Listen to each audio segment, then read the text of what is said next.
message to the billionaire class: you can't have it all.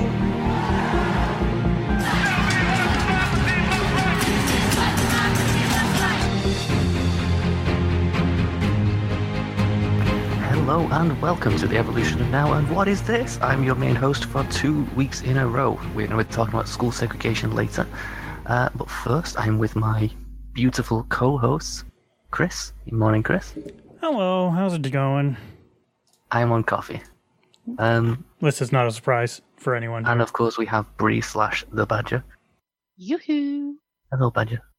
Hi. How are things going for you two this fine Friday night? Oh, all right. Feeling a bit lazy. I went to a concert on Wednesday night. Yeah. My dad wanted someone to go with him, so I went with my dad to a Shania Twain concert. Oh, man. Yeah. How it was was it? interesting, that's for sure. We had pretty good seats. We were actually fairly close to the stage. So. Well, that's cool. That's pretty cool. I mean, I enjoyed it. It was all right.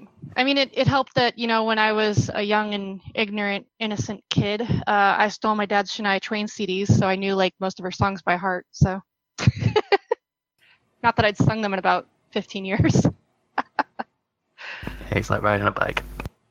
Was she the one that did the Man It Feels Great to Be a Woman or whatever that song was? Yep, Man, I Feel Like a Woman. Yeah, that's what it was, yeah. Also, Honey, I'm Home, which is probably one of my favorites.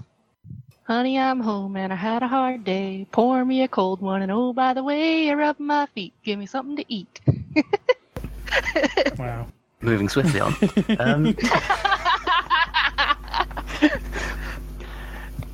So, Chris, do you have any stories for us this week? Oh, indeed I do, sir.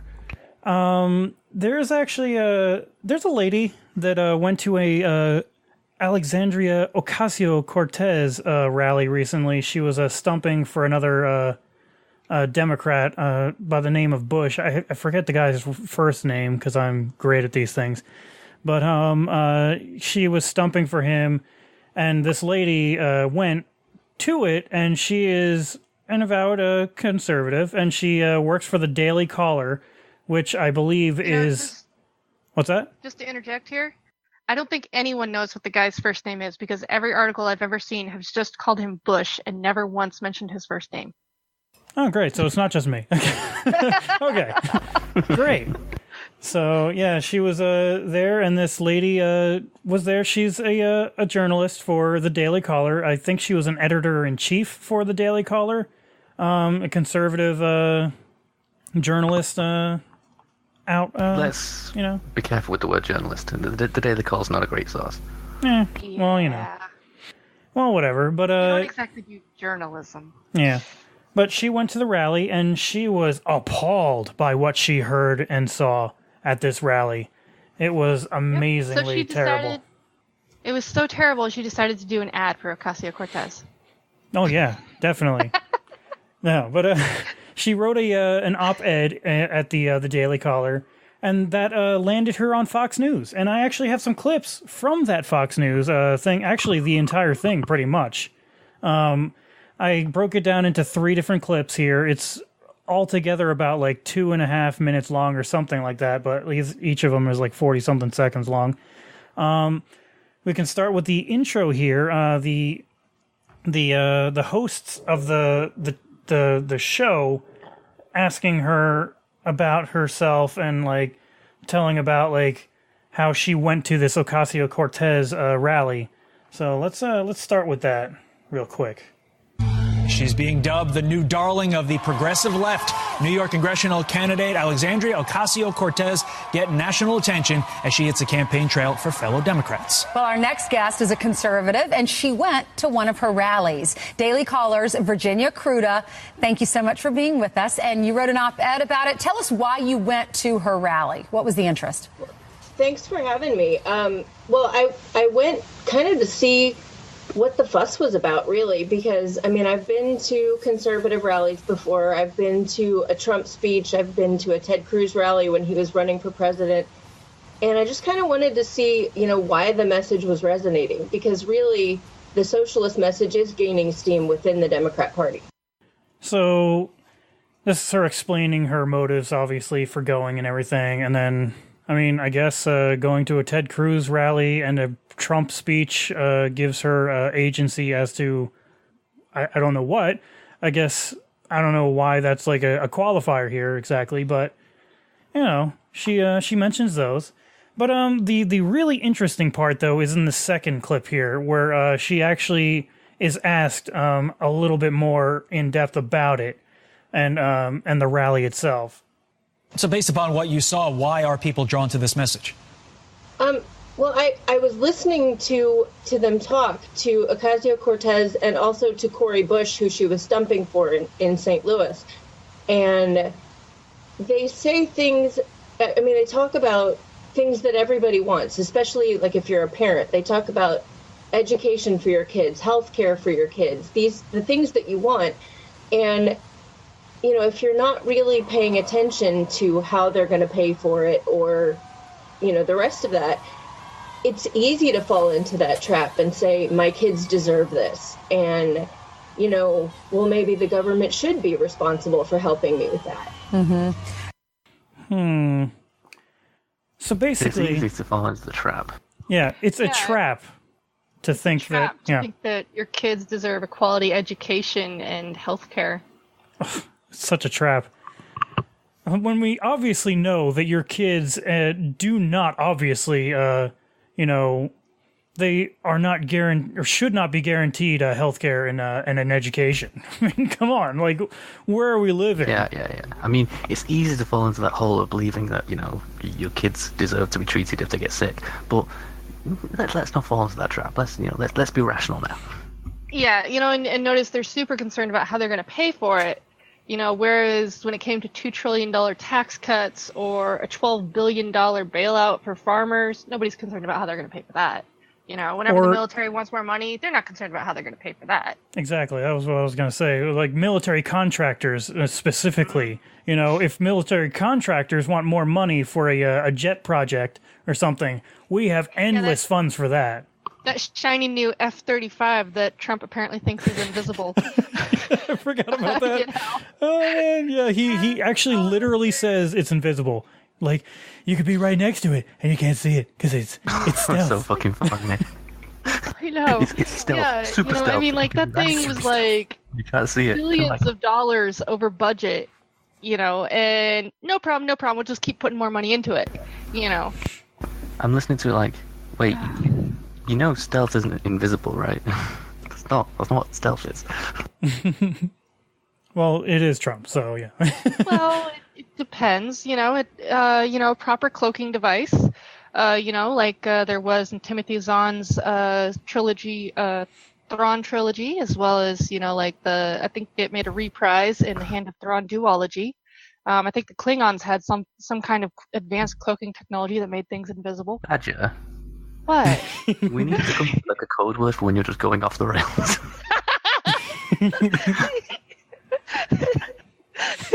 Nerd alert. But yeah, your kids definitely do not deserve health care and an education, though. According to Republicans in this country, if it costs them a cent more in taxes, your kids do not deserve it. Basically, that's the basic gist of this. But Chris, how are you going to pay for better health care that costs less? Yeah, well, and the thing is, the attempts to basically get rid of private education is also an attempt to get rid of literacy. Because then only private schools will exist, which charge a lot of money, and then we're back to basically where we were before the formation of the public school system, where only the wealthy were literate. So only the wealthy can have those literate jobs. What? Are you just trying to say that we're going backwards in time in some ways, like with our education system and things? Well, when you consider that education is the great equalizer in terms of wealth and also social mobility, having people actually able to obtain an education means that all of a sudden those people who were born into wealth suddenly have to actually compete for those jobs rather than just having them handed to them because there's no real competition. Actually, that breaches into the topic I wanted to talk about a bit. But first, it actually brings it into the story I want to talk about as well, because I found an article the other day, and we'll link it in the thing. It's a very interesting long article, but one of the key points from it is that they did a study of New York schools, and these schools, what they do, they take all these kids sit an exam, and the top, say, 20% go to one school, and the next 20% down go to the next school, the next 20% go to the next school, etc., etc. So the top kids go to the top school, the next top kids go to the next top school, and so on. And what you find is the top school gets the best marks. Weird. The question is the top school the best school, or is it just that they take the best students in the first place? Yeah, so what they did, they studied kids who are just ahead of that cutoff and just behind it. So the top kids from one school and the bottom kids from another. So they could compare kids with very little difference in ability to start with and what school they went to. And what they found was no difference. Weird. And this supports more general findings from literature, which if someone gets in touch with us via the Discord, I can send you a whole bunch of stuff I found on that. But what you find is that public, private, all that stuff actually doesn't really make much difference in terms of a school. What matters is the school's leadership, the teaching staff, and funding. Couldn't have seen that one coming. Yeah, and that's it. And what you find is a lot of these private schools, they have they say, well, 100% of our students passed their exams, and we got so many A star marks, and I don't know what grades you guys have in school, A grades or whatever, over in America. And we had this many students going to university, etc. But what you find is a lot of these private schools, they're selective. So if you take all the students that are at the very top of the year, and then they all get A's, it's not that surprising. Which is why nowadays a lot of schools are moving to what's called a value added. So you take where students are to start with and look at where they should be at the end based on where they start.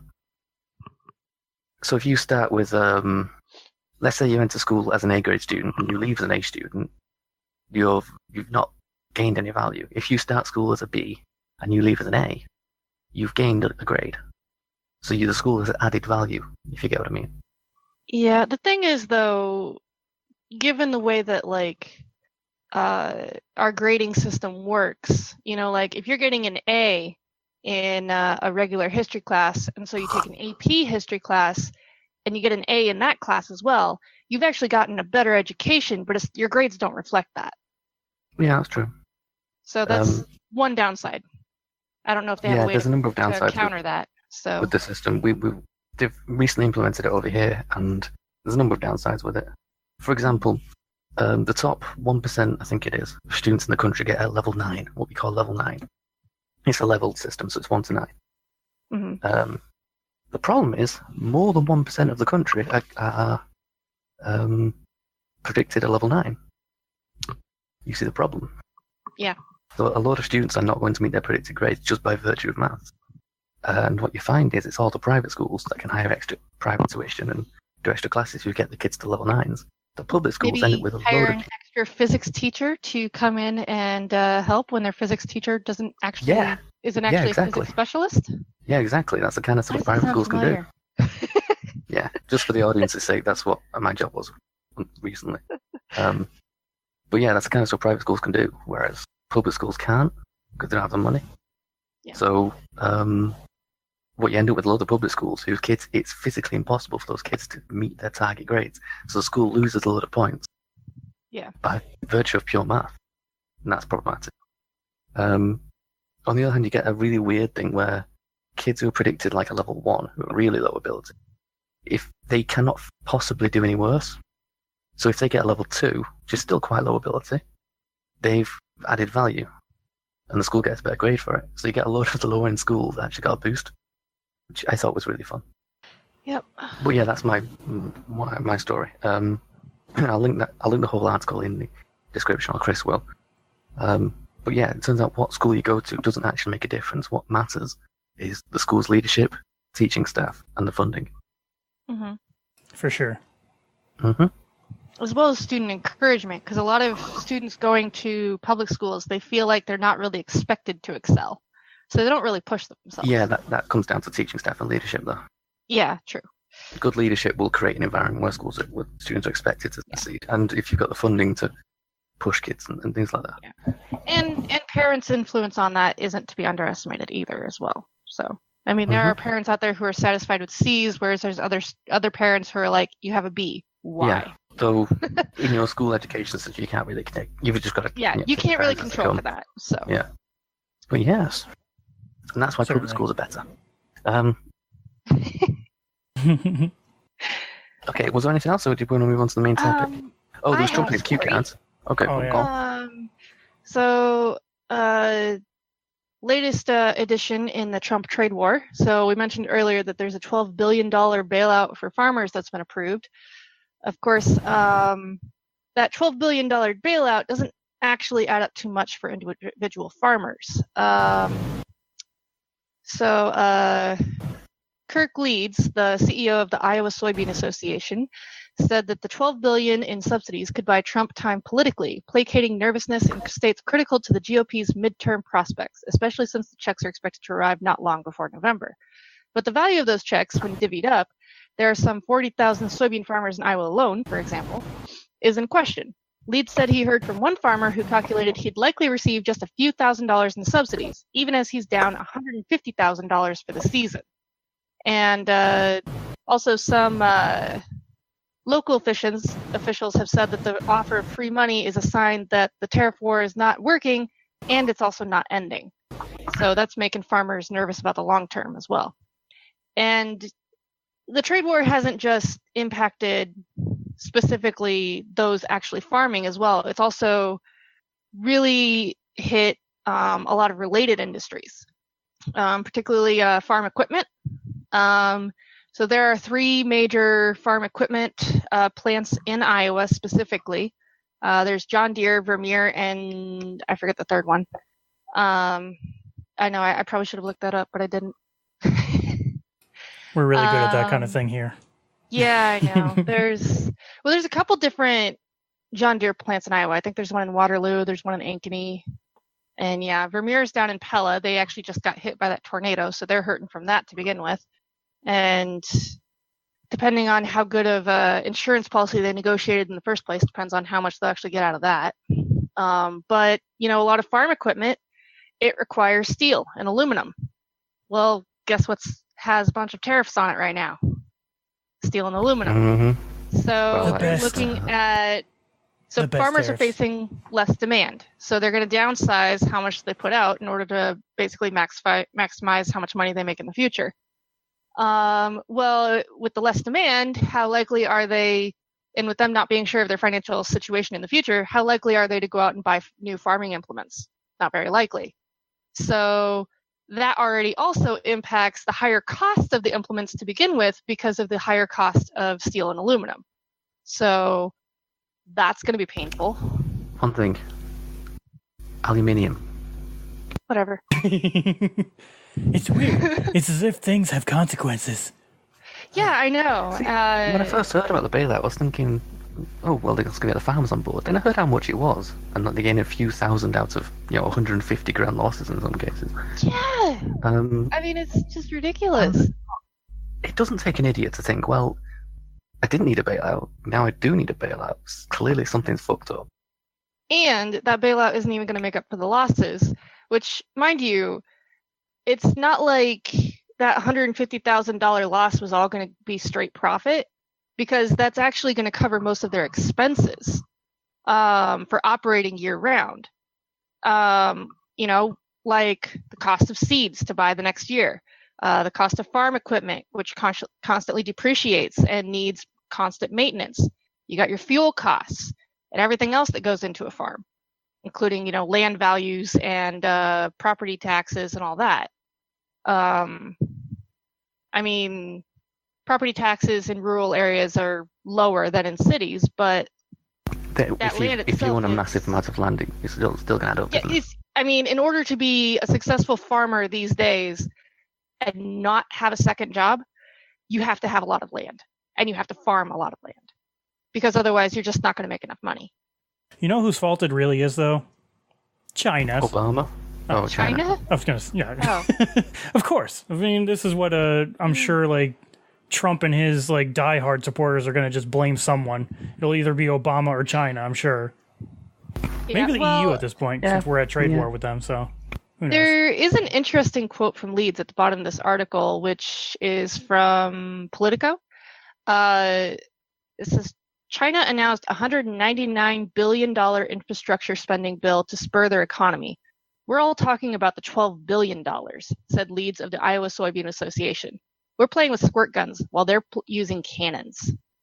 So pretty much everyone is kind of feeling like, well, I mean, it's typical for Republicans because they go on and on about how they want, super small government, so small it can fit inside a vagina. But, they, yeah, I know. But, they, when it comes to actually helping out with the economy, they'll throw a bone here and there, but it ain't going to be a very big bone because they don't believe in big bones. They have small bones, if you know what I mean. Yeah. It's really little more than a token. Yeah, it is. So, to be honest, I don't think it's even designed to help the farmers. I think it's designed to put a big number out there that no one really thinks about, so it looks like, oh, Trump actually doesn't care about people. Which, mind you, is something to make everyone who isn't a farmer go like, oh, yeah, he is doing something. Oh, good for him. I even initially was like, oh, hey, they're actually doing something to help farmers. Good for them. And then, I kind of got to thinking about it and was like, that's not a very big number. But, of course, it's actually bigger than I expected from them. So I suppose there's that. So, I mean, it's... Mm-hmm. There's probably going to be a lot of farms that go under this year. And is it bad that every farmer who voted Trump, I'm kind of like, well, you voted for it. We did warn you. The thing is, I think from what I'm getting from a lot of these quotes and stuff that I see, I think most of the farmers who actually voted for Trump took his talk of tariffs, which, by the way, has been a staple of political talk for a long time, to mean exactly what it has always meant up till now. Not actually tariffs, but threatening tariffs and, taking hard negotiation positions to negotiate a better deal. Not actually going through with a trade war. I think it's because of Brexit going up in flames, but I've kind of gotten to the point where I'm like, well, yeah. I want to throw my hands up and say, right, fuck it. If you guys want to, starve and go down in flames, I mean, I don't know if I covered this all last week, but the UK is currently stockpiling food in case of a no-deal Brexit, because if we have a no-deal Brexit, we won't be able to import food from the EU, which is 60% of our food supply. Yeah. And I'm looking at this going, why are we still doing this? Like, surely at this point where you're saying, right, we need to stockpile food, you go, right, well, let's just put the brakes on a little. Pause. Yeah. Think about this again. Let's just, hey, EU, let's extend this a bit, take a bit more time to figure this out. Okay, let's not get into the position where we're having to pass out food from air bases because, from military bases, sorry, where, because we've dived into a Brexit with no plan. Let's not do that. Let's just extend it. Well, and also, I mean, I saw earlier on Facebook, New York Times put out this super detailed map of all the places that voted for Trump, or the breakdown of the 2016 election, and it's like the entire country is swathed in red. And you kind of sit there and you're like, yeah, but when you actually sit down and think about all those places that vote Republican kind of regularly, there's actually not that many people living in a lot of those areas. And especially when you consider that, for example, they show these tiny little blue sections and stuff of populations. Well, that's just where the precincts are. And even then, I think it's kind of stretching it a little bit because I think they're taking some assumptions. Because, I mean, for example, my grandparents, they lived out in the country, but they still went into town to vote because they were still in that district. And that's where their polling place was. Hmm. So, and there's a lot of that all over in country areas, in rural areas, where you might have what looks like this huge red chunk, but at the same time, you have a lot of places that are technically associated with a city and a city precinct, but they're actually, farmers and stuff. I mean, Yeah, my impression of it is that there's a few small blue bits that have 10 million people in it, but then there's like a huge swath of red with 10 people in it.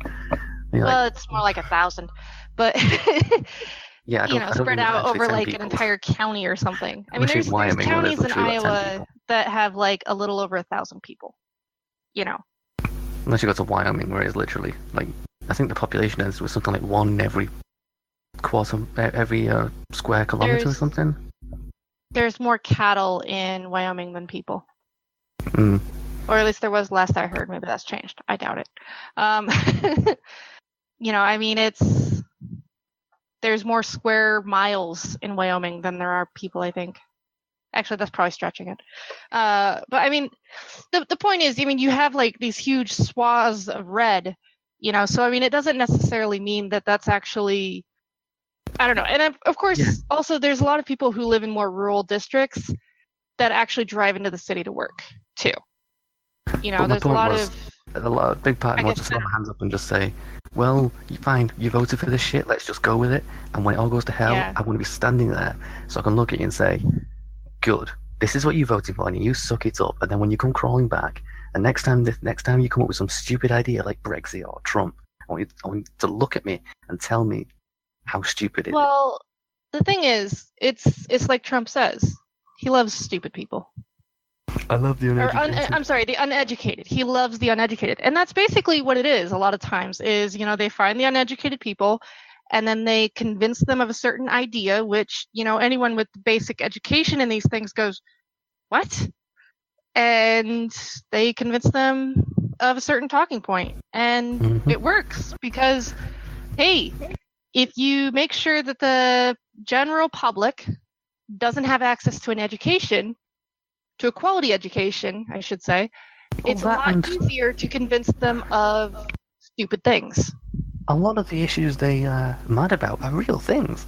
Like, economic, I know. I'm not saying it's made up stupid. I'm saying the proposed solutions. Exactly, that's the thing. But it's like over here, we have massive economic problems. Public services are going to shit. There's rising crime rates. What are the real solutions to this? We've got serious left-wing policies. The real problems are conservative right-wing policies. Someone like Farage comes up and goes, yes, all the immigrants, let's leave the EU. You go, yeah, that sounds about right. No. Yeah, it's always easier to blame the others. Standard right-wing tactics. Cause a problem, blame the other for the problem you caused, tell people you're going to solve the problem you caused. By doing exactly what you did before. Yeah. By carrying which caused the problem in the first place. And then you just make the problem worse, and you say, see, that problem's getting worse. You best vote me again to just fix it. You didn't fix it last time. Why on earth would I think you're going to fix it now? But it works. I know. Government is the problem. Vote for us and we'll prove it. Yeah. Basically. Anyway. Speaking of stupid people, we wanted to talk about the Trump thing, right? Oh, man. Oh yeah, briefly want to mention that. So Trump went for his meeting in the EU where he did a deal. Oh, that. What he essentially did was the EU and Trump basically agreed to stop all this tariff nonsense and go back to the way it was before, and Trump's now here and gets a massive he's made a great deal with the EU. Just exactly what you did before. Trump's agreed to stop your dick. Does that mean our lemon juice is finally going to be released from customs? Maybe. It's imported from Italy, which we didn't find out until it got held up in customs for 6 months. Sad. Maybe. But yeah, Trump just agreed to stop being a dick. But during the meeting, it turns out the President of the European Commission and the European officials made colourful cue cards for Trump so that he could follow the negotiations. Very simple ones, yeah. Yeah, they made simple cue cards for Trump. They did, not Trump or his advisors, the Europeans did. Made colourful cue cards for Trump so that he could follow the complex negotiations. And I quote, "We knew this wasn't an academic seminar. It had to be very simple." President of the United States, everyone. President of the United States. Well, I suppose at least the European trade war has kind of come to an end of sorts until Trump changes his mind again. For now. That'll probably change, it's always like everyone says, it's always like whoever's last in the room with him is who wins. And so like, as soon as yeah. Which is why I was completely unconcerned about his comments with Putin, by the way, because I was like, well, yeah, who was the last person he just talked to when he gave that conference? Putin. Of course he's going to take Putin's side. And Give him 5 minutes with someone else, and all of a sudden he'll change his mind. As he did. And then 5 minutes with someone else, and he'll change his mind again, which is what we saw. Yeah, exactly. Yeah. You know, that's why I take what Trump says, you know, I don't consider it serious. I care a lot more about what his administration actually puts into action. I heard a great analogy for Trump, and it says he's like a big, soft cushion. He just takes the shape of whichever ass sat on him last. Basically. But from the sounds of it, the trade war with China is only going to get worse. Yeah. So soybean farmers. Good on the European front, bad for pretty much every other front, considering it's kind of hard to find stuff that doesn't come from China these days. All China's fault. See, I told you. Yeah, the best bit. There is a silver lining though, because Trump's hats and flags are made in China. I know. And they're getting held up at customs. Are you serious? The MAGA hats? Yep. Yes, they are. Yeah, there was actually a picture of a Chinese factory that's making Trump 2020 flags. Yeah. Did you not know that? No, I actually didn't. Yeah, all the ones for his original campaign were as well. That's amazing. But yeah, they're getting held up at customs. At the same time, when he was going on about how we need to buy American. Exactly. Yeah, it's like no. So interesting. Like, I guess like we need to get our hands on a MAGA hat just to see like the tag inside to see if it actually does say "Made in China." I'm sure it's real, but yeah, it's amazing. I could probably find one. I don't really want to though. Well, you do have some relatives that are into that kind of thing, right? So might be able to just look at one of them theirs have a MAGA real quick. hat. None of them? Wow. None of them. Holy Not even crap. my grandfather, who was, he bit the Trump bullet. You know, like we went through like his entire hat collection after he died, and I snagged a couple because he loved hats, especially ball caps. But not a single MAGA hat. Well, that's at least a promising sign, at least. Well, yeah. So anyway, should we move on to our topic? I suppose. Probably, yes. So last week we were talking about public transport, and we got talking about school buses, and that tangented off into school segregation. And we said this is too big a topic to do on a tangent. We're going to have to do a whole topic about it. So here we are. And this is why I'm doing 2 topics in a row, because basically we wanted to do this topic. And I was feeling lazy. And Badger was feeling really lazy. Jordan's on vacation this week as well, so. Yeah.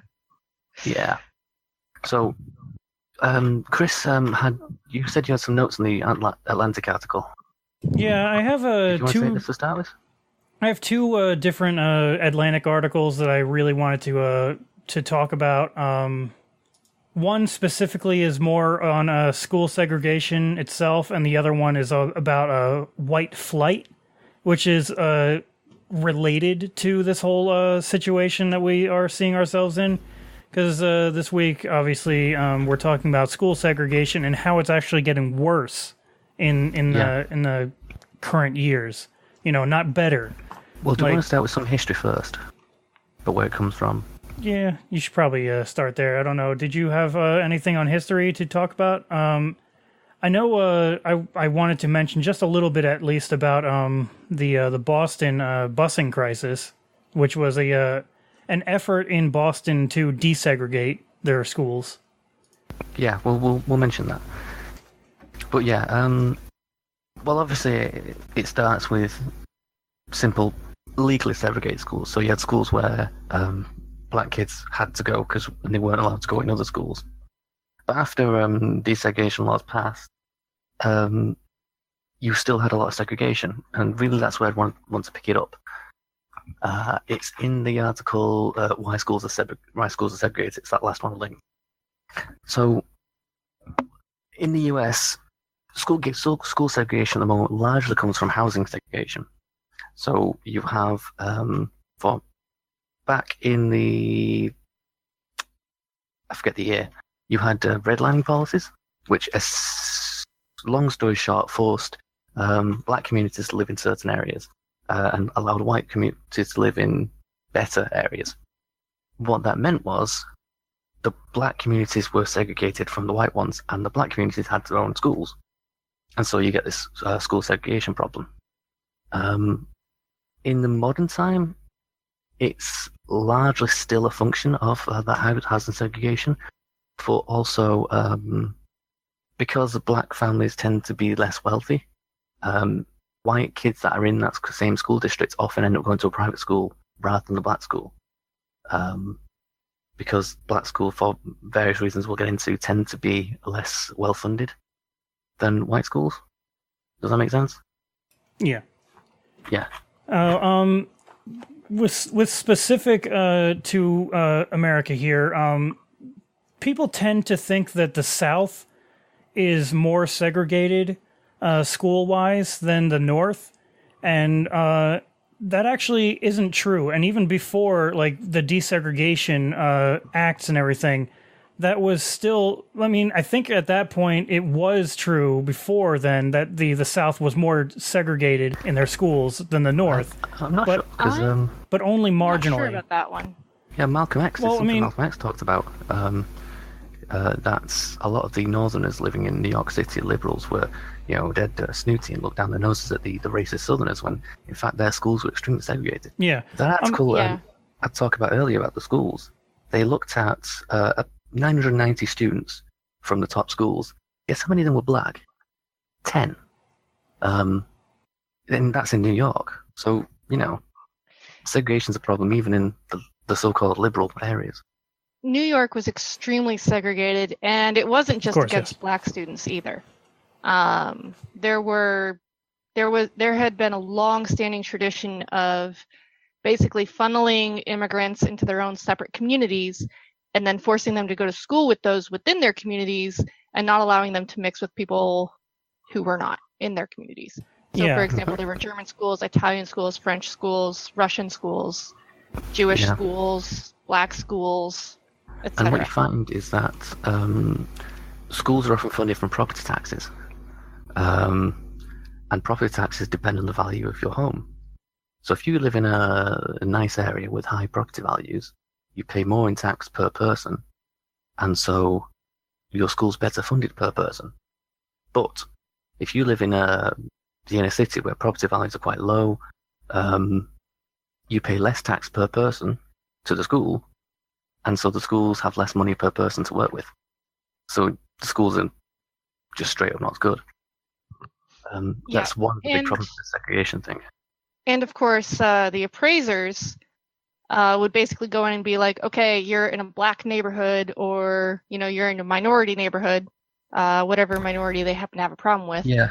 You know, and they'd say, so by default, your property is already discounted a certain amount just because of where you are and who your neighbors. And they still do that. Oh, yeah. And this goes back to what I was saying before about the redlining policies. So what they did, they divided neighborhoods into red and green areas. In green areas, you could get a home loan. Red areas, you could not, more or less. It was much more difficult. Or if you got a home loan, it was with a ridiculous interest rate. It was much more difficult. You know, kind of like or they were something like the subprime mortgages where, you know, it's going to blow up on you and you're going to find yourself kicked out. Yeah. So the green areas were considered low risk. And these are generally suburbs, which on the tenancy contracts specifically were racist. Like they would specifically say no blacks. Mm-hmm. So what you had was white areas were considered low risk and you could get home loans. Black areas you could not. By the way, the redlining was only outlawed, like actually became illegal in the 1980s. I believe there was a court case. I don't remember the name of it though. Yeah, and it was very recent. Yeah. So, you know, I mean, you had the Civil Rights Act in the 1960s and desegregation starting in the 1950s, but you didn't actually have redlining made illegal until the 1980s. But even then, you have to prove that redlining is going on, which can be very difficult to do. Yeah. But, so if you can get a home loan, you can expand your house, you can buy your house, you can, if you own your home, you've got something to pass on to your kids, and you get this intergenerational wealth, that it's called. Mm-hmm. Whereas if you don't, you have to rent, which is a constant cost. and you've got nothing to pass on to your kids, so you don't get this generational flow of wealth going down. Yeah. And what this means is that black people today are disadvantaged from a policy that was made illegal 30 years ago. Yeah. But it also means is that the properties in black neighborhoods tend to be less well developed and worth less, and that leads to this property tax problem. Oh, fun facts though, the suburbs, because they're sparsely populated, can't support their own infrastructure as well, because obviously infrastructure you pay per area. Mm-hmm. So, if you've got 10 people living on a street, each person pays for a tenth of the street, say, a tenth of the road on the street. If you've got 100 people living on that same street, each person pays for 100th of that street. So what you get is the inner cities, very densely populated, end up subsidizing the sparsely populated suburbs infrastructure, but the sparsely populated suburbs don't subsidize the inner cities with their lower property values, which means that the suburbs are getting the best of both worlds. In other words, black people in the cities are getting screwed. Yeah. Now, what I wanted to bring up, though, is actually in regards to the redlining.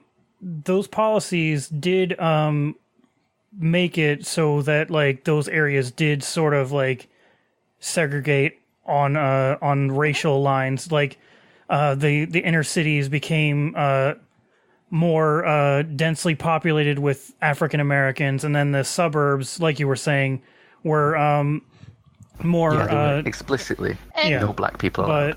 But this is especially been a problem in areas where there wasn't the forced segregation, which is literally everywhere not in the South. Because in the South, they're very much aware of the segregation, so they keep a close eye on it to make sure that, they've got a certain amount of integration in their schools, busing kids in and all that, which they've only recently started to fight back against and try to push away from that. But, here in Iowa, there's been literally no effort to integrate our schools.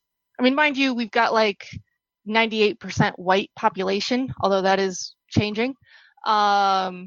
It's been ticking down every year. But there's been absolutely no effort to integrate minority populations with white populations in the schools. Well, that's actually a good point. So we've looked at where the school segregation comes from. Chris, you want to talk about the Boston busing thing?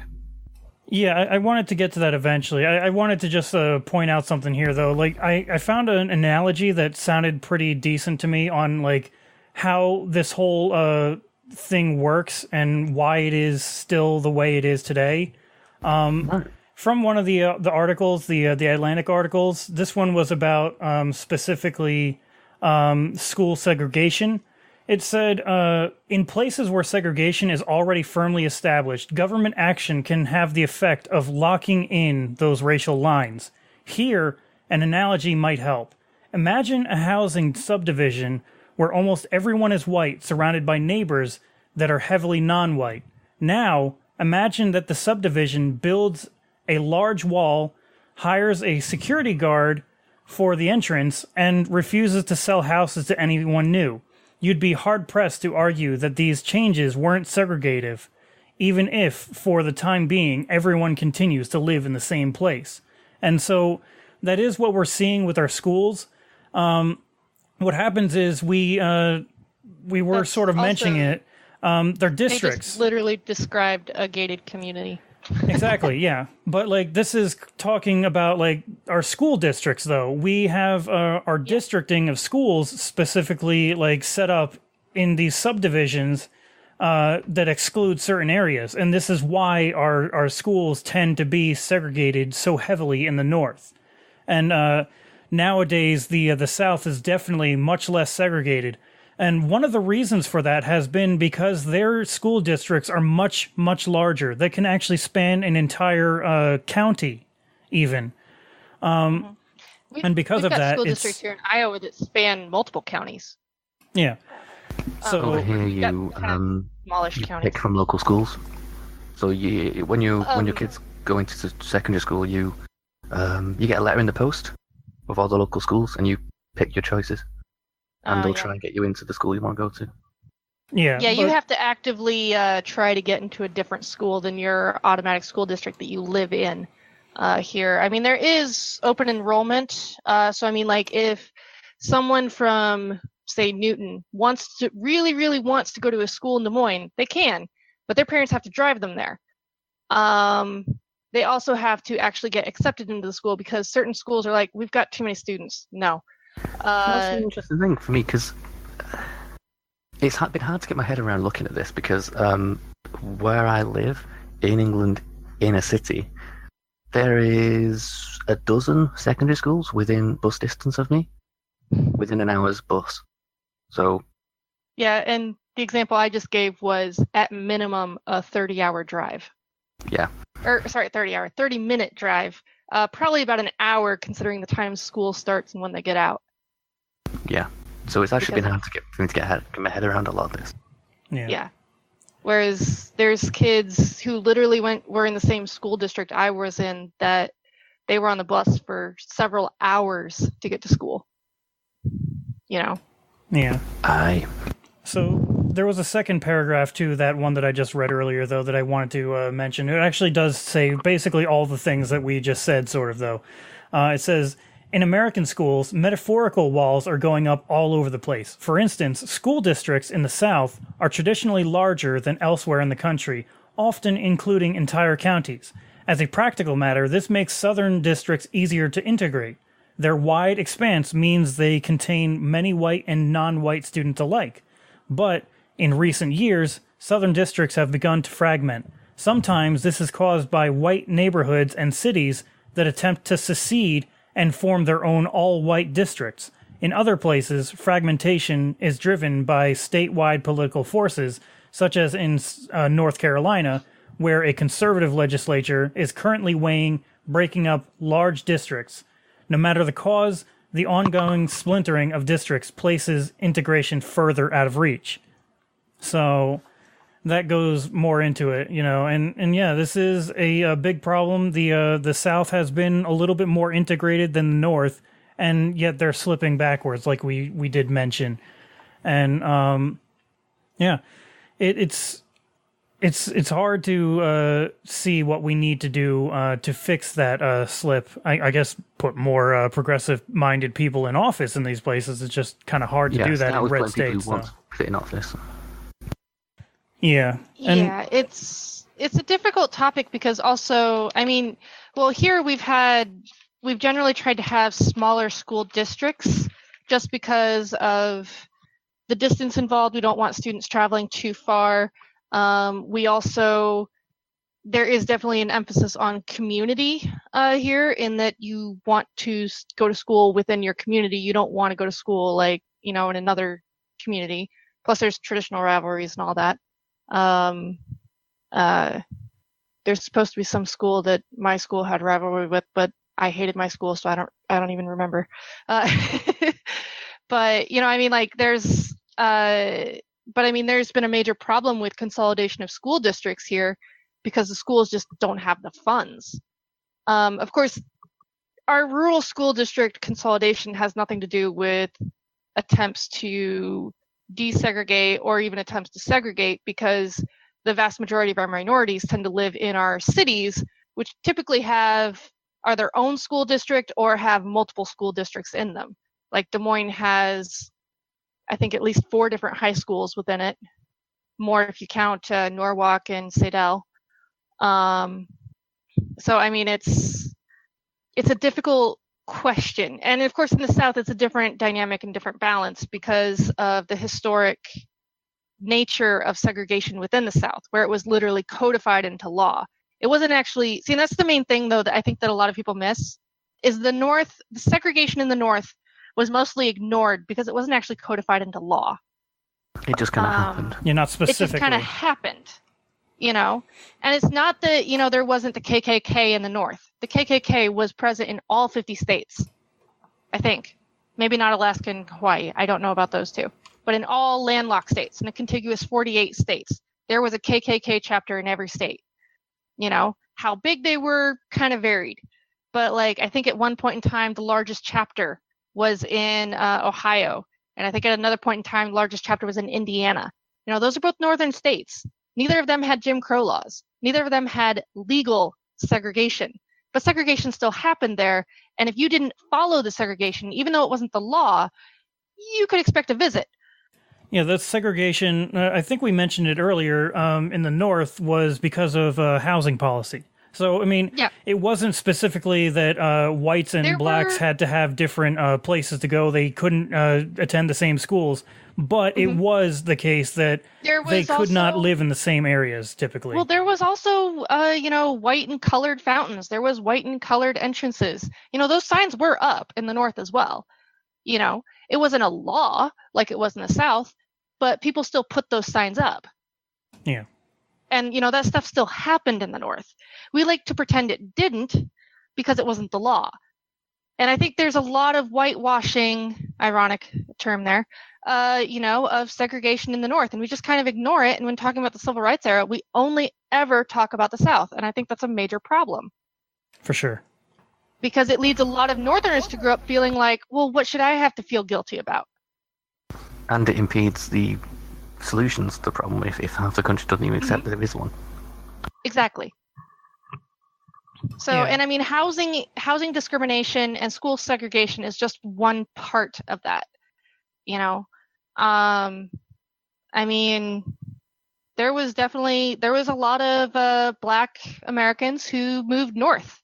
The Great Migration, to work in factories and stuff, and they did fairly well for themselves. But at the same time, they were forced to. I think there were sundown towns in Wisconsin, and in Michigan. And a lot of them were actually sundown towns where if you were Black, you were not allowed to be in the city limits after sundown. Yeah. You'd get arrested. Yeah. Okay. If you were lucky, you'd get arrested. So I mean, there's all that in the Northern history. And I think a lot of people don't realize that's there. I mean, there's Confederate monuments in Wisconsin. And I only know about this because my roommate's from Wisconsin. But I mean, I'm sure if I looked into Iowa's history, I'd find a lot of that here too. I mean, for fuck's sake, my state representative has a Confederate flag on his desk, despite the fact that his ancestors fought for the Union. He was just a real big Dukes of Hazzard fan. That's what it was. Yes. But I guess. Yeah, but I don't even remember how I got onto this, but yeah. No, it's all right. It's fine. Getting back to the segregation at hand, though, there is a deeper question that the Atlantic article tries to address here, and I wanted to get into that part here too. The question that they're asking now is, how much does the cause of segregation matter? And that's going to be kind of an important question to answer. They give a really interesting example that I wanted to share here.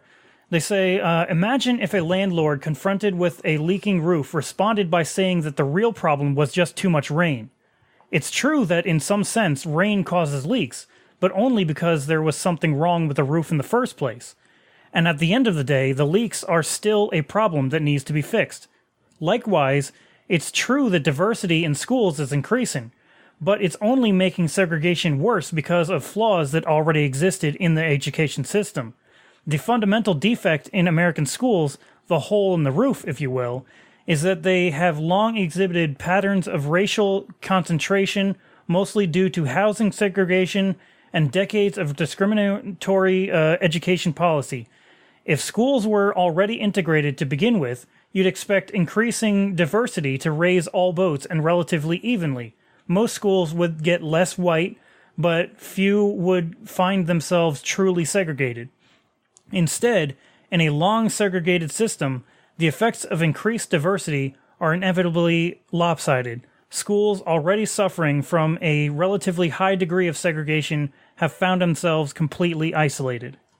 So, I found that really, really important to bring up because it seems like people don't want to actually solve the root problem. They're just saying, "Oh, there's leaks in the roof because it rains too much," and they're not really getting at why that is, and they're not actually fixing the education system and what's actually broken in it. Yeah. Well, mind you,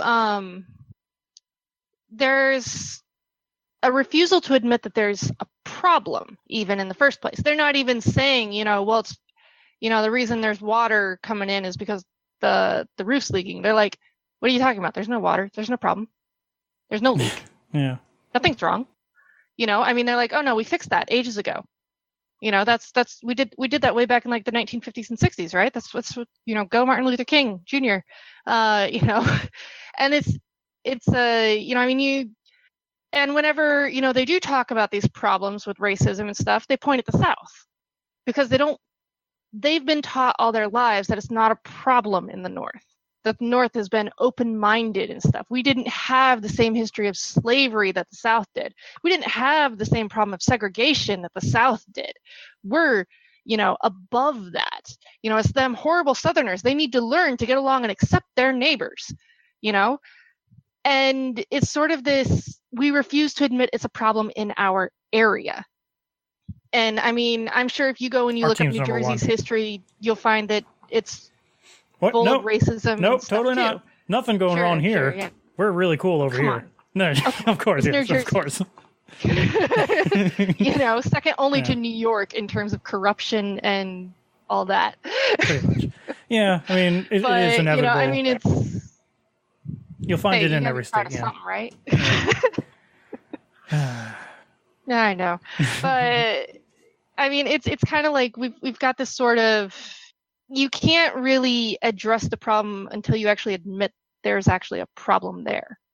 And I think that's part of what is going on with Black Lives Matter, is people have this gut visceral reaction to being against Black Lives Matter because they don't want to admit that they have a point, that they're right, that there is a problem. Because that's kind of accepting you are part of the problem.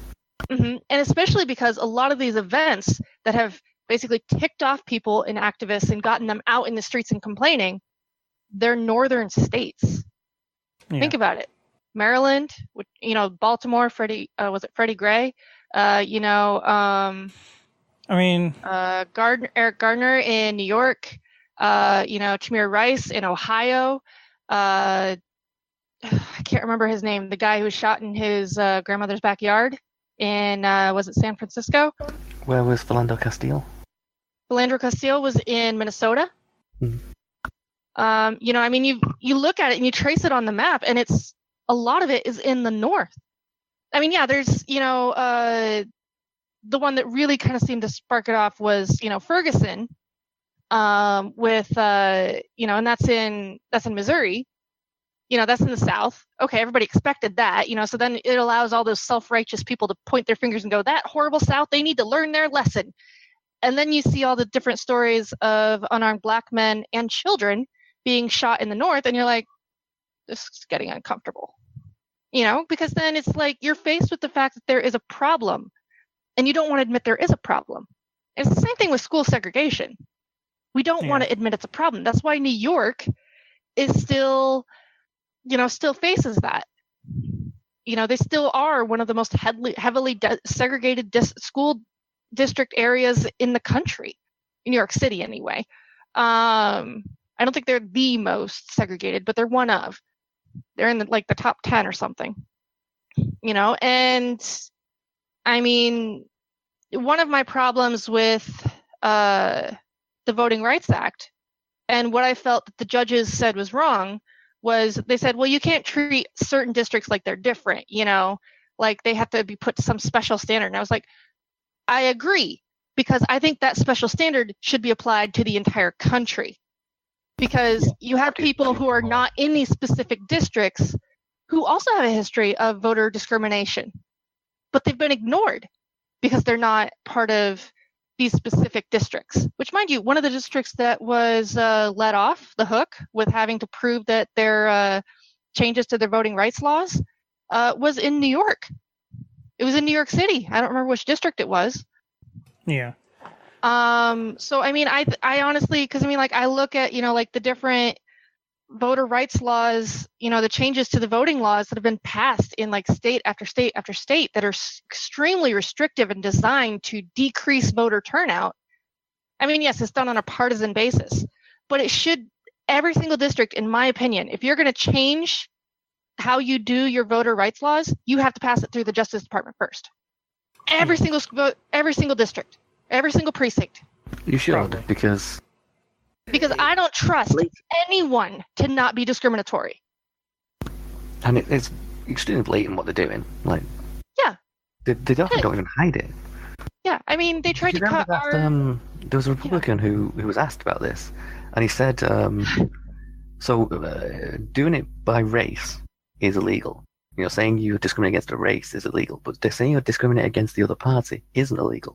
So when he was asked, why are you, voters, suppressing the vote, he said he's doing it because it disadvantages the other party.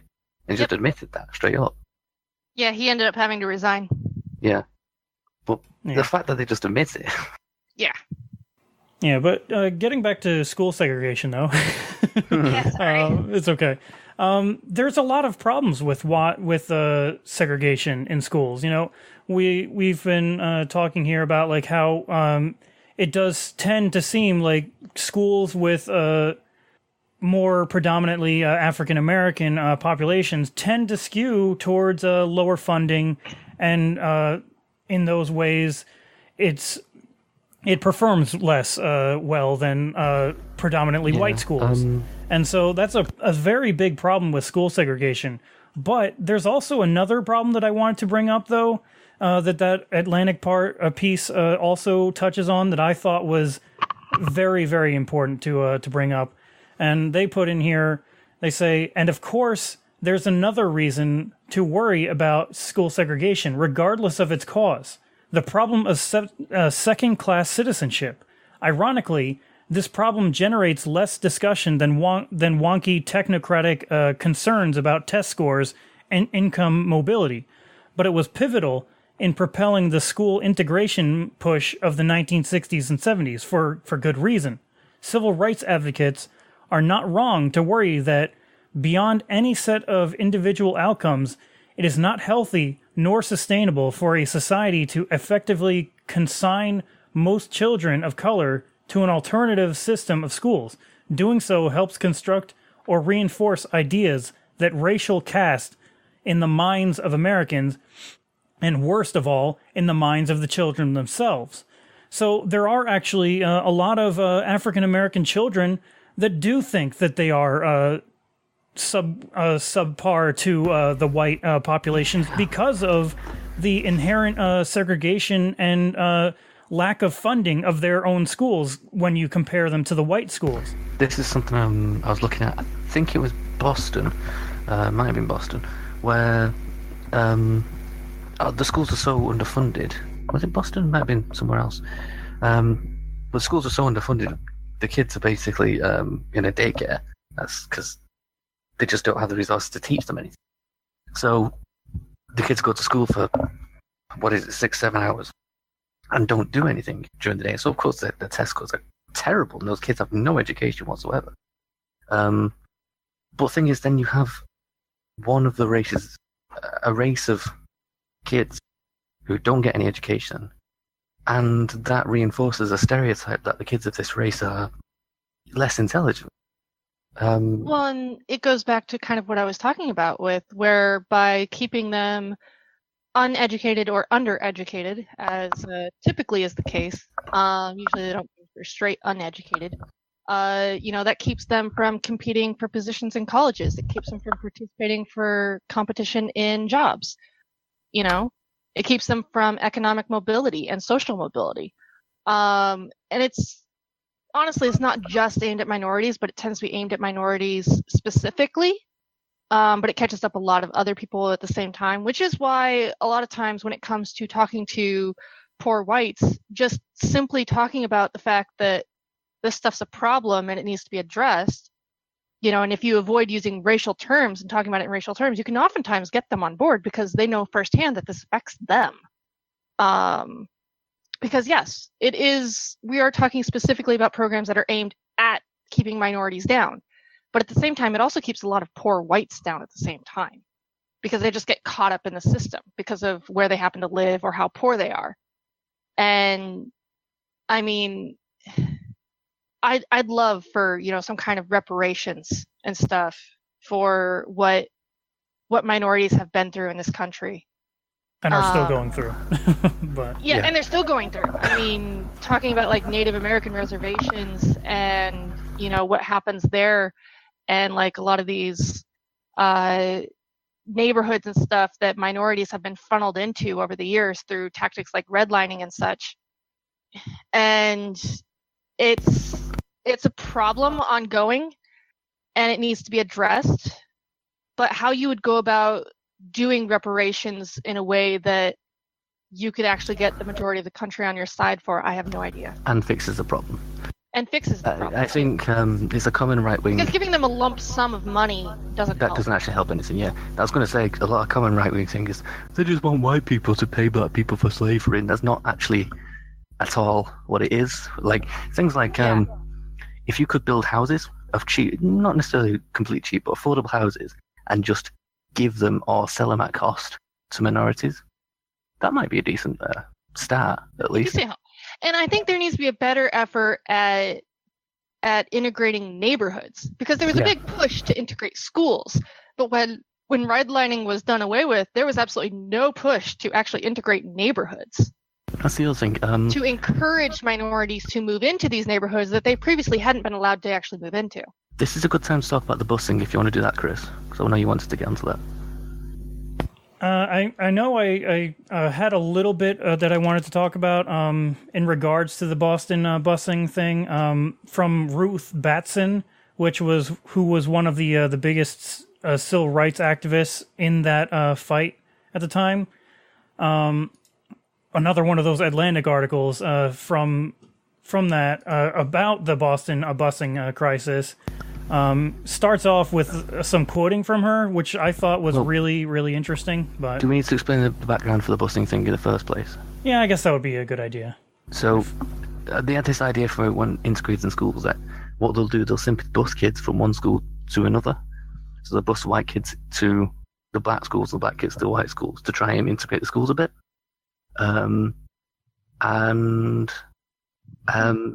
What they found was, one, white parents went nuts because their kids were getting sent to, inferior schools, which I found was like incredibly hypocritical, because it's a tacit admission that there's a serious problem with minority schools and that they don't do anything separate to fix but equal, except when their kids get sent there, all of a sudden it's not equal. Oh yeah. Well, the part that I wanted to read though is actually Ruth explaining that whole concept of why they were pushing for change. Yeah, the other bit was when white kids went to black schools, all of a sudden there was an injection of money into the school.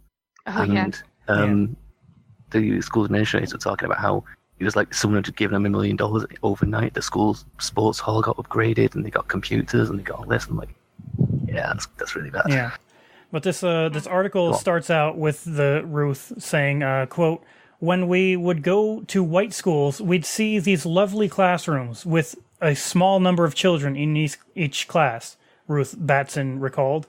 As a Boston civil rights activist and the mother of 3, Batson gained personal knowledge of how the city's public schools shortchanged black youth in the 1950s and 60s.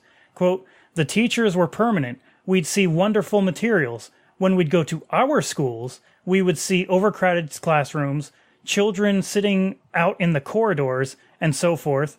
And so then we decided that where there were a large number of white students, that's where the care went. That's where the books went. That's where the money went." And so because of this is why they started pushing so heavily towards, changing the way that things worked, and obviously, which ultimately culminated in the busing of children from one neighborhood to another to attend school, to diversify the schools themselves. And then that all ultimately led to what we were just saying with the children, these schools suddenly finding themselves getting more funding when all of a sudden there's white kids going there. I remember I was listening to, I think it was the Last Week Tonight thing that you posted earlier, Michael, with John Oliver. There was a man who was saying that, like, they started suddenly seeing, like, the the parking lots were suddenly getting paved now. Yeah, and that was a guy in Atlanta, I think. Atlanta, Georgia. Yeah. But it's a similar kind of thing where all of a sudden, when the white kids started showing up into their schools, now all of a sudden the roads are being paved. The gymnasium is all of a sudden being upgraded, and all of these different things were suddenly being worked on and fixed up.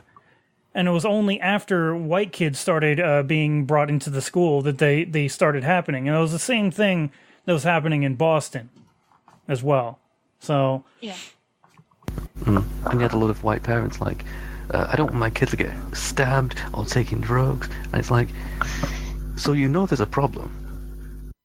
You just don't want anything to fix it. Also funny that they thought that their kids weren't, carrying around weapons and doing drugs. That's amusing. Yeah, of course.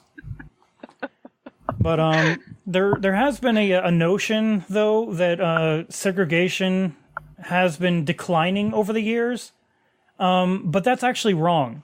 One of the Atlantic articles that I'm going to post with this is more about white flight, and they go into this here in this one part that I really wanted to read as well. Previous data has suggested that segregation between black and white populations is declining, but much of that research looked at entire metropolitan areas and found more minorities in suburbs, which led researchers to conclude that the nation was no longer divided into black cities and white suburbs. Lichter and his colleagues looked at smaller communities and found that while black residents don't just live in inner cities anymore, the suburbs that they move to are majority black, while other suburbs are majority white. And so this is just sort of showing you the metrics that people were using to say, segregation is going away. They're flawed because they're only looking at like overall in general, are minorities going towards suburbs? Yes. Okay. Therefore, now everything's desegregated. But forgetting that, the suburbs are going to all black. Yeah, all black and or at least majority black and majority white sections. So yeah, you've got, at least from my experience here in Iowa. I mean, like, I spent most of my adult life working in suburbs. Working in specifically the suburb of Ankeny, which is just north of Des Moines. Des Moines is actually pretty racially diversified. In Ankeny, I saw like a person who wasn't white maybe once or twice a week at most, and that was kind of about it. When I worked in Altoona, which is another suburb which is directly east of Des Moines, that one, I'd see minorities much more often, but we were also like really close to the east side of Des Moines, like maybe about a 5-minute drive. At least my store was. And, so I saw minorities much more. And then I filled in at Valley West Mall, which is in Des Moines itself. The vast majority of my customers were not white. And to me, it was just such a stark difference. It kind of actually made me kind of step back and go, whoa, I hadn't even noticed just how many of my customers were white before that moment. And it's kind of like, I just figured there weren't very many minorities in Iowa. And then I realized, they're all concentrated in basically one area or a few small areas dotted around the state, And it kind of was a bit of a wake-up moment for me. And I know a lot of white people are moving further and further out, namely because it's cheaper housing. They'll move out to Madrid, which is, about an hour from Des Moines. Okay, you drive about an hour to work, because, hey, you picked up a house for like 10 grand or something, really cheap. It's worth the gas bill. But at the same time, the entire community of Madrid is white. Yeah. Whereas Ankeny is now starting to get more and more Latinos and blacks moving in. Same thing with Altoona, a lot more Latinos and blacks moving in. There's a little bit more of a white flight moving further afield, just inconveniencing themselves further because, well, ostensibly they might say it's because it's cheaper elsewhere, but why are they looking to move in the first place? maybe they don't feel their neighborhoods are safe anymore. Yeah, so I don't know. I don't know what reasons they have. I mean, people come up with all kinds of reasons for moving. People have all kinds of reasons for moving. Yeah. You know? I had another part of that Atlantic piece that I wanted to read about this as well. I have so many about this because these were really, really well written and very good articles. It says, in specific to this kind of stuff here, in the 1960s, white families moved from cities to suburbs when they saw black neighbors move in next door.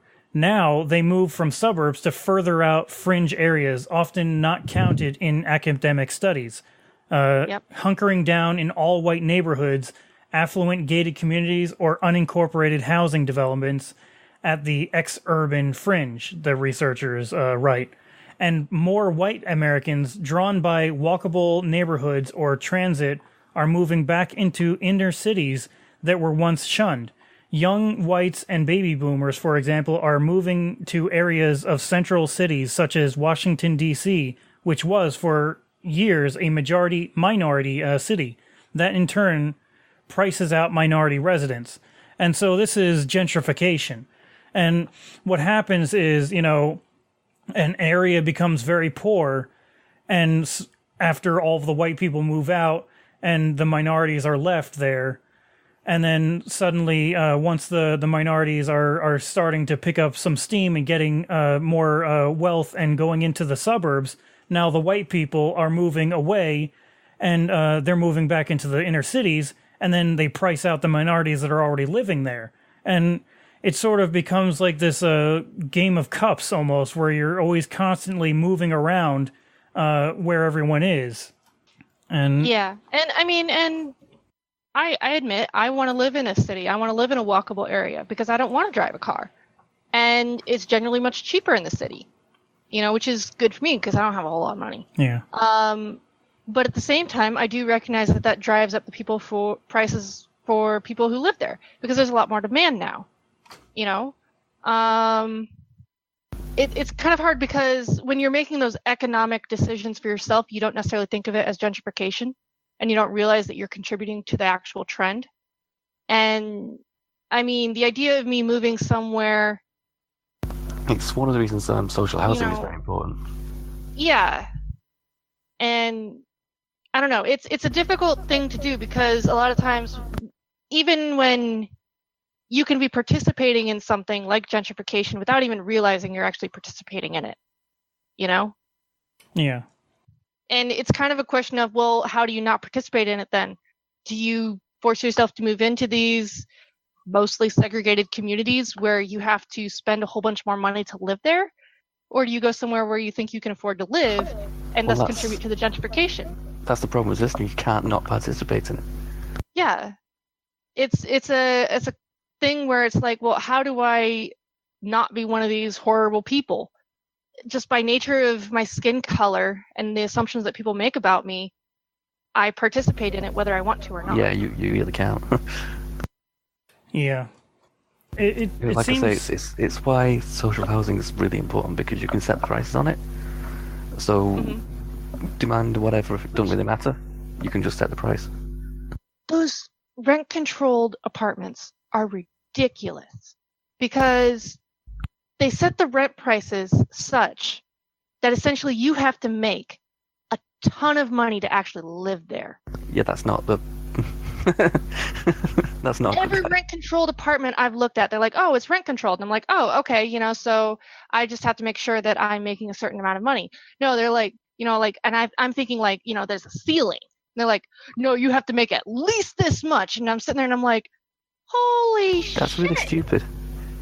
Because they're talking about you have to make, like, I don't remember. I was looking at these one apartments that were really well positioned and everything, and this is the rent controlled. I'm like, okay, that's great. I'm poor, so, and I'm not making a shit ton of money. So I was looking at it, and then I was like, how on earth is anyone going to afford this? Because they also limit how many people you can have in the apartment and still have for that collective. And of course, for every person you have in there, it adds it basically doubles how much you're allowed to earn for a minimum. That is literally gentrification because only rich people can afford that. Yeah, it's supposed to be the opposite for social housing. So you have, you don't have maximum income values or anything like that, but you have a set price. So it's essentially a cheap rent, but one that doesn't depend on demand. So and you don't have to worry about profit because the government owns it. So you just. It was also a cheap rent, but I mean, like comparatively, I mean, they were like luxury apartments practically. And I was sitting there and I was just like, wait, what? You're talking about how they're rent controlled and, and people are complaining because rent control is bad because it brings in all these like poor people.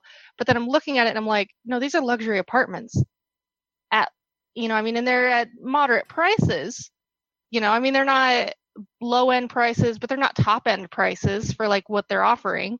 But you have to make a lot of money. 1 bedroom. But then like the amount that you have to make in order to move in is like no one poor is moving into that. That's really stupid. I know. And I don't understand it. But I've been seeing it popping up all over the place here. Yeah, I'm struggling with that. Seems a bit strange. Yeah. Yeah, you have to make in almost, if you're married and you have kids, you have to make in at least 50 grand to move into some of these places. Just you by yourself. Usually if when your spouse is working, you have to make like a lot more.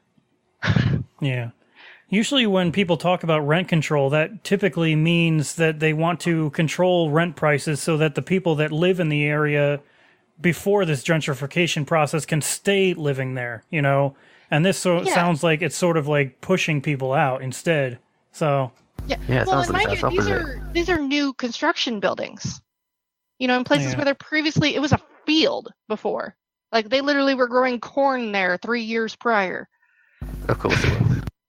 Shut up, Michael.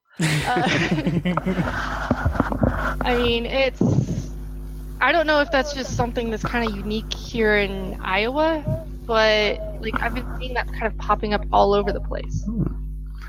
Well, before we tangent off to anything else, is there anything else you want to get to, or is this are we about done with this?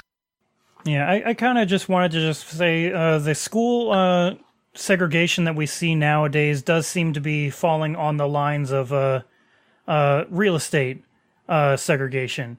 And that's not just previous stuff that happened. Lenders and real estate agents are still steering certain families to specific areas with populations of similar people. Like white families will flee areas with growing minority populations, and family and immigrant networks still attract groups of people of similar to themselves. And so it's on the granular level where these real estate agents and lenders are actually actively also pushing these people to those specific areas on race itself, based on race and everything. And that's also partly in one of those Atlantic articles as well. I'd also add the subprime mortgages, that basically caused the housing collapse in 2007, which led to the 2008 collapse of the stock market. Those are back. Yay. They're calling them something different now, but it's the same thing. And again, just like they were prior to 2007, they're primarily being given to minorities. So you're going to get screwed again. Basically. Oh, you're going to crash our economy again, aren't you? We're going to crash. Probably. We don't need another crash. We got Brexit. I fucking told you it's going to happen again. And I said, if Trump getting elected, if there's one good thing about Trump getting elected, hopefully it'll convince people that they need to detangle themselves from the United States. As far as their financial markets are concerned. Of course, nobody fucking did that. Really, the 2008 market should have told everybody that. We have too big of an economy for people to want to move away from it. I mean, like, as far as not just move away from it, but make it so that their economy isn't quite so dependent on it, so that if our economy tanks, their economy also goes down. Yeah, the thing I'm thinking, though, is Brexit's around the corner. Our economy's going to go into recession soon. Which is great, because, London, financial center in Europe. Yeah. Well, so that'll help. The thing is, when assuming assuming we have a civilization after, it might just become a savage island, but assuming we still have a country after Brexit, because at this rate, I don't even fucking know, our economy is going to go into recession. There's no doubt about it. I just figured it out. If your guys' economy crashes as well, we're just going to get fucked. Did you guys? Especially since apparently you guys are going to be relying on us for trade or something. Like, I've been hearing about something about you're going to have such great trade deals with America, and I'm just like, what are you talking about? The Brexiters are Trump's a convinced con themselves man. He will just con you out of everything. The Brexiters are convinced themselves that if we leave the EU, we'll be free to make a free trade deal with the US. But the EU already has a trade deal with the US. Right, but we'll be able to get a better deal somehow. Don't ask me. It's so stupid. I just wanted to ask you guys, have you ever seen the movie 28 Days Later? I feel like, because they never really explain what happened 28 days before that movie, like, supposedly starts. Maybe what that is Brexit. So maybe there will be a zombie apocalypse set 28 days after Brexit actually goes through. And they're not zombies, they're Leave voters. Maybe they're, never mind. Or just the Remain people just going crazy and just, attacking everyone because they're idiots. I don't know. Something like that. I've been playing a lot of Pandemic lately, so it's... So anyway, I think that's a good place to round out. Do you want to do the post-amble? I think we might be way over time as it is, so we are way over time. We'll just get out of here. It's my fault. I'm on the coffee, so my mind wanders. Yeah, there was just a lot that we wanted to get to anyway, so yeah. Well, and I'm like the permanent, just, hey, look, shiny thing. Yeah, after the show, you guys didn't hear it, but after the show, I just said, Badger, shut up about the fucking train. On our last show. Yeah. Yeah. That's alright. I told him to fuck off earlier on Facebook, so. Yeah. Anyway, thanks for listening, guys, if you made it through all that. You guys have a great week. We will see you next week. We will see you next week.